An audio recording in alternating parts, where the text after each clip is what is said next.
Welcome to the Deep Dive. Today we're taking on a really significant book from the Bible, Hebrews.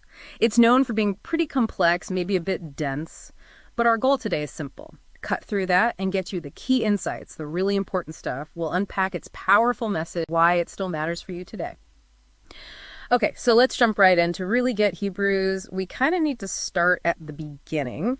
And funny enough, the first question is, well, it's a bit of a mystery, isn't it? Like, who actually wrote it and when? Yeah, it's genuinely fascinating.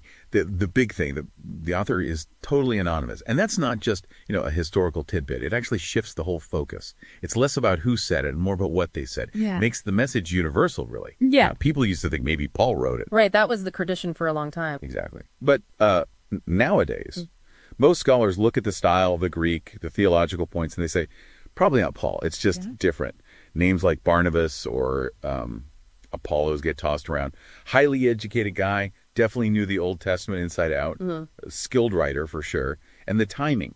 It's generally thought to be before 70 A.D. Okay, why before 70 A.D. specifically? Well, because the author talks constantly about the temple in Jerusalem, the rituals, the sacrifices, like they're still going on. And, of course, the temple was destroyed in 70 A.D. So it points to a date before that happened. Wow, okay. So anonymous, highly skilled, writing before the temple's destruction. That's already painting a picture. Which leads to the next big question. Who was this for? Who was the audience, and what was the core message they needed to hear so urgently? Right. The letter seems aimed squarely at Jewish Christians.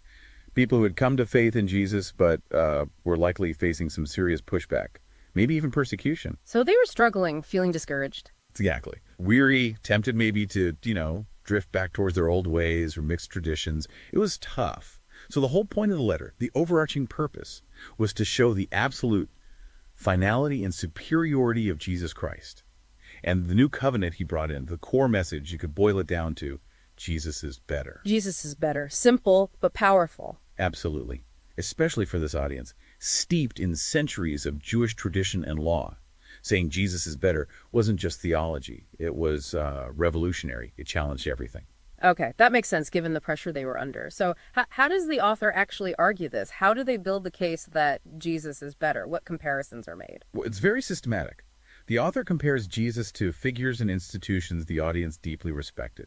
For instance, Jesus is shown as better than the angels. Angels. Why angels? Because in Jewish tradition, angels were mediators. They were believed to have delivered the Old Covenant law, the law of Moses. But the author argues, look, Jesus isn't just a messenger. He's God's son, the creator, the heir of everything, way above angels. Okay, got it. Better than angels. Who else? Better than Moses. Yeah. Because Moses is huge, Yeah. right? A great lawgiver, faithful in God's house. But Jesus, he's presented as the son over God's house. Again, a higher position, a greater reality. And maybe the most central argument, Jesus' sacrifice is better than all the Old Covenant sacrifices. The temple sacrifices they mentioned earlier? Exactly. Think about it. Under the Old Covenant, you had animal sacrifice repeated over and over. In the temple, they were temporary, they were imperfect. They basically just covered sins for a time. Right. They couldn't fundamentally change things. Precisely. But Hebrews argues Jesus offered himself one time, the perfect sacrifice. This established a totally new covenant, a new agreement with God based on true forgiveness of sins, granting direct access to God's presence. No more need for those repeating rituals. It changed everything. Wow. So it's not just theoretical theology, it's deeply practical. It changed how they relate to God entirely. Freedom from that old system. Absolutely. It meant, freedom from that constant cycle of sacrifices. It meant bold access to God through Jesus, not through a priest, not in a specific building. It redefined worship, identity, everything. And mixed in with all this deep theology are these powerful calls to just hang in there, to persevere. Right, keep going despite the difficulties. Yes. Chapter 11 is famous for this. The Faith Hall of Fame, people call it. It lists all these Old Testament figures, Noah, Abraham, Moses, Rahab, people who lived by faith, often facing huge obstacles, not always seeing the promises fulfilled in their lifetime. Wow, what an encouragement that must have been. Immense encouragement. It's basically saying, look at them. They kept going. You can too. It leads into that famous call to run with perseverance the race marked out for us, fixing our eyes on Jesus. Yeah.